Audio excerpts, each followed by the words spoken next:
Controls होंगे। जी mister Goenka, बहुत बहुत शुक्रिया आपका हमारे लिए वक्त निकालने के लिए। सीएससी के ये डिटेल बिजली के कारोबार और साथ ही रिटेल पर, लेकिन नतीजों का मौसम है और भी नतीजे हमारे सामने लगातार आते हुए सीएट के नतीजों पर अब नजर डाल लेते हैं। पहली तिमाही में सीएट को 60 करोड़ रुपए का मुनाफा हुआ है, जबकि पिछले साल कंपनी को इस क्वार्टर में 10 करोड़ रुपए का घाटा था। बिक्री बढ़ी है, 725 करोड़ रुपए रही है। नतीजों पर बात करने के लिए कंपनी के सीएफओ सुनील सप्रे हमारे साथ मौजूद हैं।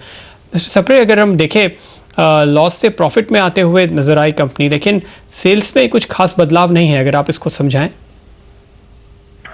इसमें ऐसा है कि सेल्स जो है उसमें उसका जो वॉल्यूम है उसमें खास बदलाव नहीं है, ये आप देख रहे हैं।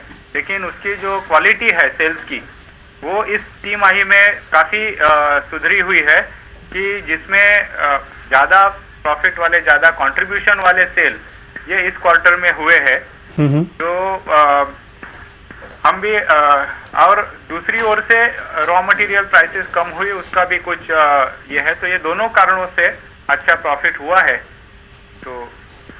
तो फिलहाल यहाँ पे ये मानना चाहिए कि इस क्वार्टर का जो परफॉर्मेंस है, जो आपके नेट मार्जिन से ऑपरेटिंग मार्जिन नजर आ रहे हैं, वही आगे कंटिन्यू होंगे।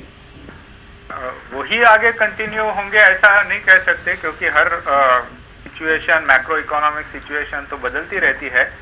और खास करके रॉ मटेरियल प्राइसेस इस क्वार्टर में कम थे, उतने ही हमेशा रहेंगे ऐसा नहीं है, क्योंकि रबर और क्रूड इनमें तो थोड़ी वृद्धि दिखाई दे रही है। तो उसका कोई ना कोई इफेक्ट आएगा, और वो जैसा समय आगे चलेगा वैसे उसका इफेक्ट नजर आएगा, और उसको हम रिस्पॉन्स कैसा करते हैं उससे भी फर्क पड़ेगा। मिस्टर सप्रे, एक बात आपसे जानना चाहेंगे कि इस क्वार्टर में हमने देखा ऑटो कंपनीज ने कम से कम सेल्स में अच्छी बढ़त दिखाई है, भले ही प्रॉफिट में बहुत बढ़त ना रही हो।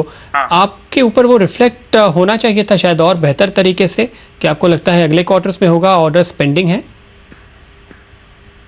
उसमें धीरे धीरे सुधार हो रहा है, लेकिन जो हमारी सेल रहती है उसमें 3 भाग रहते हैं। एक तो रिप्लेसमेंट सेल जिसको बोलते हैं, कि जिसमें व्हीकल में वो टायर बदलते हैं।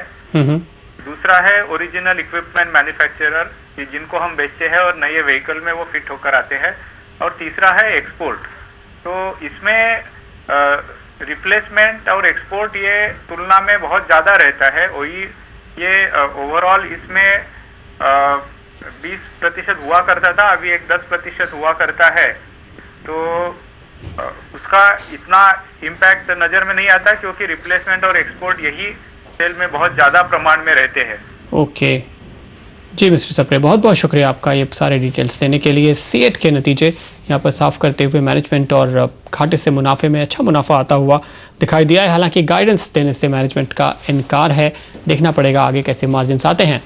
मिड कैप वॉच में लेंगे एक ब्रेक, आगे बात करेंगे एस्को मार्स की योजनाओं पर। कंपनी के एमडी नितिन कासलीवाल होंगे हमारे साथ।